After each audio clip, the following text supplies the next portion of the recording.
ازيكم يا حلوين؟ عاملين ايه؟ يا رب تكونوا بخير. وحشتوني جدا جدا من الفيديو اللي فات. النهارده جايلكم فيديو جديد وان شاء الله الفيديو يعجبكم. عايزاكم تتابعوا الفيديو للنهايه، هتعرفوا منه اسعار الخضار، وهقول لكم معلومات عن التلاجة. في ناس دخلت سالتني عن تجربتي مع التلاجة بعد 7 أو 8 شهور من استخدامها. هقول لكم على كل حاجه، بس عايزاكم كده لو انتوا اول مره بتشوفوني تخشوا تلفوا في القناه كده. لو القناه عجبتكم اتمنى تشتركوا في قناتي وتفعلوا الجرس عشان يوصلكم كل جديد. النهارده بقى ايه، انا في اليوم دوت، هو اليوم ده كان يوم الاربعاء اللي فات. انا عارفه ان الفيديو اتاخر قوي قوي على ما ينزل لكم، بس بامانه ما اعرفش، انا كان عندي حاله كسل فظيعه ان انا اسجل صوت. فاول بقى ما حسيت ان انا اتشجعت كده فقلت إيه انزل لكم الفيديو واسجل لكم صوت عليه. المهم انا رحت السوق، جبت طماطم، جبت البطيخه دي جبتها ب30 جنيه. هي تبان لكم ان هي قرع بس طعمها كان مسكر جدا جدا جدا. جبت الطماطم الكيلو ونص ب10. والفلفل كان الكيلو ونص ب10 برضو. وجبت الخيار كان الكيلو ب10 جنيه. بس ما جبتش حاجات كتير لان الاسعار بصراحه كانت غاليه جدا، وبالذات اسعار الفاكهه كانت نار. الاناناس ده يمكن من ارخص الحاجات اللي في السوق، كان الكيلو ب11 جنيه. بس فما جبتش حاجات كتير. الحاجات اللي جبتها كانت بسيطه. جبت بطاطس بس ما صورتهاش معاكم، كنت جايبه البطاطس ال2 كيلو ب15.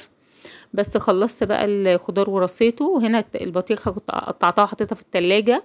وكنت جايبه تفاح وعنب برضو. التفاح كيلو ب30 جنيه. العنب مش فاكره سعره صدقوني، بس تقريبا برضو ب30 او ب31 حاجه زي كده. الاسعار كلها معديه 30 جنيه. الفاكهه اي حاجه ب30 جنيه. الخوخ ال2 كيلو ب45 جنيه. فاسعار بصراحه فظيعه جدا. فما اشتريتش فاكهه كتير بصراحه. اشتريت خضار بس خدت الخضار بتاعي ورصيته في العلب زي ما انتوا شفتوا كده. ودخلت على التلاجة بقى وقلت المعها وانضفها كده قبل ما ارص فيها الخضار. حطيت في البخاخه دي شويه كلوركس الوان وشويه خل وشويه دوني عشان تخلي ريحه التلاجة حلوه. ولمعتها. التلاجة عندي بصراحه ما بتتوسخش، هي بس بحس ان ممكن بس تتبصم مكان ايدين الولاد وكده، او مكان ما احط اي حاجه. انا قبل ما بحط فيها اي علبه او اي حله او اي حاجه بمسحها وانضفها واحطها. بس فممكن تلاقي مكان العلبة محطوطة كده عاملة علامة، او يعني بتبقى سايبة اثر خفيف يعني. المهم هكلمكم بقى عن تجربتي مع التلاجة بصراحة جميلة جدا جدا جدا فوق الوصف. يعني انا بصراحة مبسوطة منها جدا. اولا ميزتها انها واسعة جدا، بتشيل معايا اي كمية خضار انا بجيبها. ما بسيبش اي حاجة بره التلاجة، كل حاجة بتتحط جوه التلاجة، وبيبقى في اماكن فاضية كمان. وبتشيل معايا اي حلل، اي حاجه بحطها فيها بتشيل. سيجان بتشيل. بجيب اي فاكهه باي كميه بحطها برضو بتتشال. البطيخه كنت اجيبها الاول احط نصها فوق ونصها تحت، لا بحط ممكن الاتنين جنب بعض، وممكن البطيخه مقفوله. فالتلاجة واسعه وجميله جدا جدا وبتشيل. بس انتي بقى جدعاني كده ومليها. والادراجه عندي كبيره جدا بتشيل. يعني الخضار اصلا انت لو جبتي الخضار بتاعك وحطيتيه فيها، عايزه اقول لكم من مميزاتها كمان ان الخضار لو حطيتيه في درج التلاجة وقفلتي الزرار اللي هو بيروح ويجي اللي انتوا شايفينه قدامكم دوت، قفلتيه على الخضار او قفلتيه على الفاكهه، بتحافظ على الخضار والفاكهه. انا عايزه اقول لكم بامانه ربنا، انا عندي جزر في درج التلاجة ده بقاله حوالي 4 شهور في كيس، مادام مربوط في كيس ومحطوط في الدرج ما جرالوش اي حاجه. انتوا عارفين طلع تزريعه يعني اللي هو بدأ ينبت كده، لانه بقاله شهور كتير في التلاجة. وانا كنت بصراحه ناسياه، كنت كل ما بجيب بحط فوق على الرف اسحب وناسيه دوت. فبفتح الكيس لقيت فيه جزر. عايزه اقول لكم الجزر كانك لسه مقطعاه، مسكر جدا وجميل جدا جدا. فدرج التلاجة من مميزات التلاجة دي انها فعلا بتحتفظ بطازجة الخضار لفترات طويلة جدا جدا، ده لو حطيتيها في الدرج.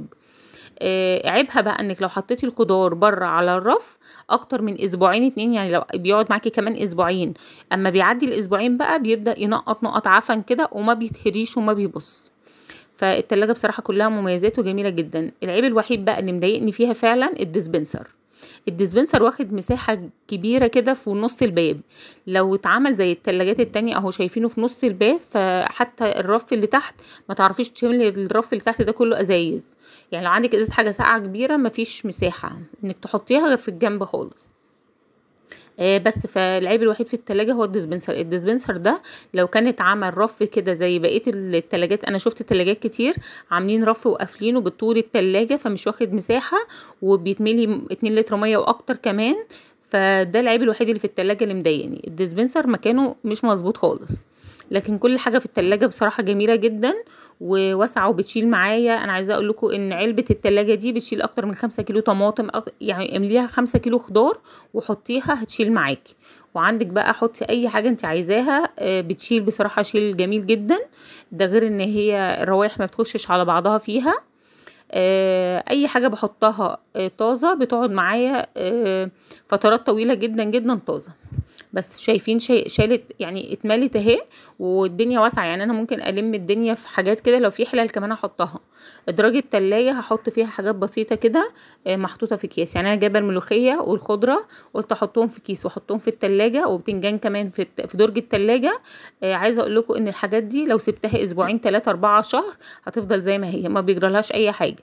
الخضره ما دام محطوطه في كيس ومحطوطه في درج التلاجة ومقفول عليها درج الخضار ممكن تقعد معاكي اسبوعين خضره. بس فالتلاجة جميلة جدا، اللي بيفكر يشتريها اشتروها بقلب جامد. ما تقلقوش منها خالص خالص. التلاجة جميلة عن تجربة، وما شفتش فيها بصراحة عيوب، غير هو موضوع الديسبنسر هو اللي واخد مكان. وفي بقى درج اللي هو تحت اللي تحت العلب ده. الدرج دوت هو فاضي عندي، انا بحط فيه جبن، او لو هطلع اي لحوم من الفريزر ممكن احطها فيه لو هسيبها كذا يوم على ما اعملها. ولو جايبه لحوم طازه وعايزاها تفضل طازه بحطها في الدرج دوت، ممكن تقعد معايا يومين 2 طازه كانك لسه جايباها، وبعد كده استخدمها عادي ما بيجرالهاش اي حاجه. بس وساعات بستخدمه طبعا لو مش هحط فيه اي لحوم بحط فيه جبن بقى. الحاجات بتاعه الفطار بتاعي برصها فيه. بس التلاجة عندي بصراحة كانت فاضية، ما فيهاش جبن خالص، ما فيهاش اي حاجة للفطار غير هو البيض بس. كنت لسه بقى هنزل اجيب الحاجات دي.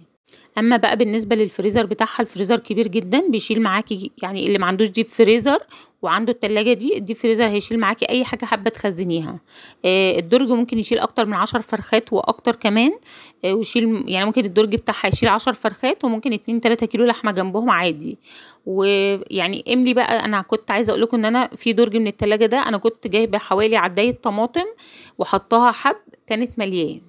فالدرج كبير جدا بيشيل برضو بتاع الفريزر. هي فيها درجين 2 ورف كده ازاز، ومحطوط بقى في الجنب كده اللي هي البتاع بتاعت التلج دي واخده جنب كده. والرف برضو كبير، يعني هي يعتبر 3 ارفف. ممكن تستغني عن بتاعت التلج دي، يبقوا 3 ارفف واحد رف ودرجين 2. هتشيل معاكي شيل جامد جدا جدا.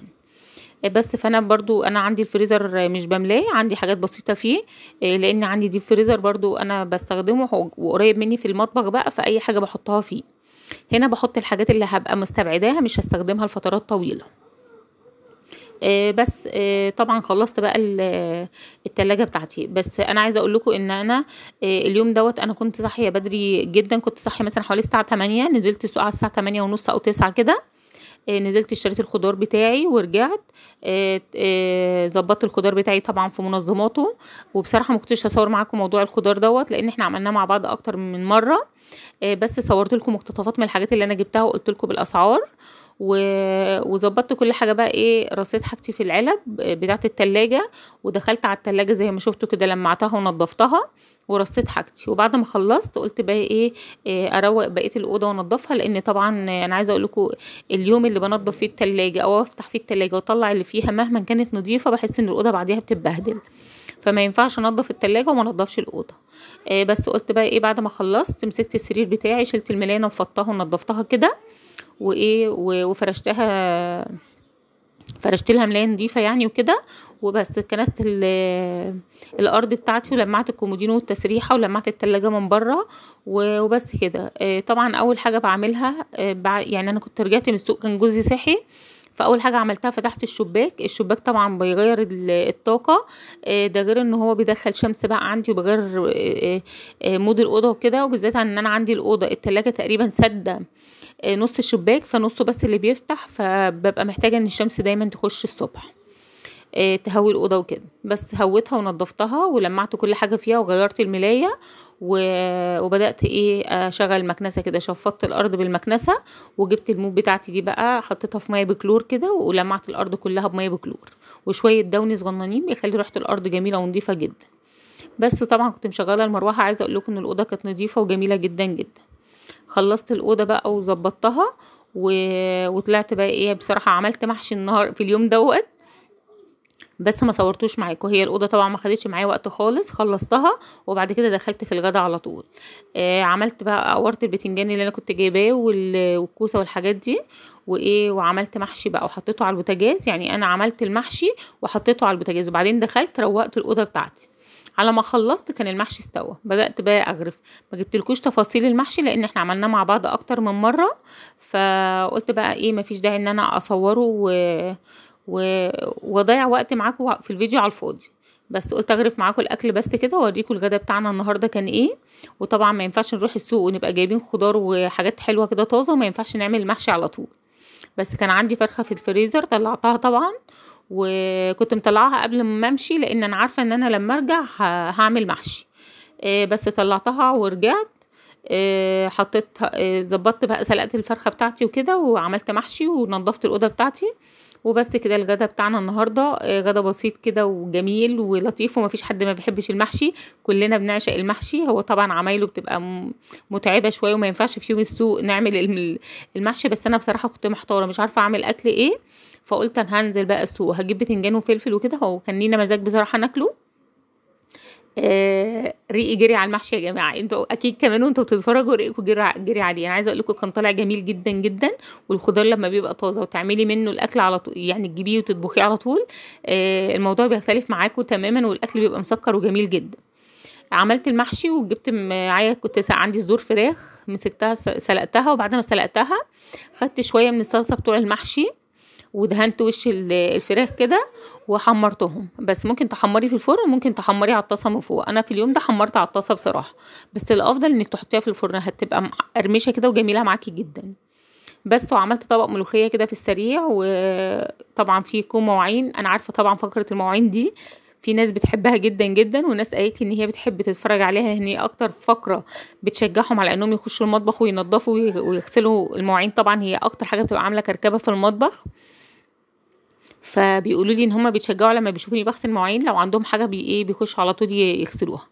وانا من عادتي اصلا ان دايما بعد الغداء على طول اول حاجه بعملها بغسل المواعين. ده غير ان انا وانا شغاله في المطبخ وبعمل اي حاجه بتتوسخ مني بغسلها على طول طبعا لو ايدي فاضيه، بس عشان الدنيا ما تتكركبش حواليا واحس بزحمه كده. والمطبخ لما بيبقى مسحوم عليا حواليا ببقى متوتره جدا جدا وبحس ان انا مش عارفه اقف، مع ان المطبخ كبير بس برضو اي حاجه بتتحط على الرخام بتشغله بتعمل فيه قلق وكده. فانتي برضو لو انتي واقفه في المطبخ وبتعملي اي اكله او اي حاجه، يعني مثلا احنا بنعمل الصلصه بتاعه المحشي وهي بتتعمل وراكي حاجه بره اطلعي اعمليها، ما وراكيش لو في طبقين في الحوض او حاجه اقفي اغسليهم هتخلصي بسرعه ومش مش هتحسي بزحمه في المطبخ.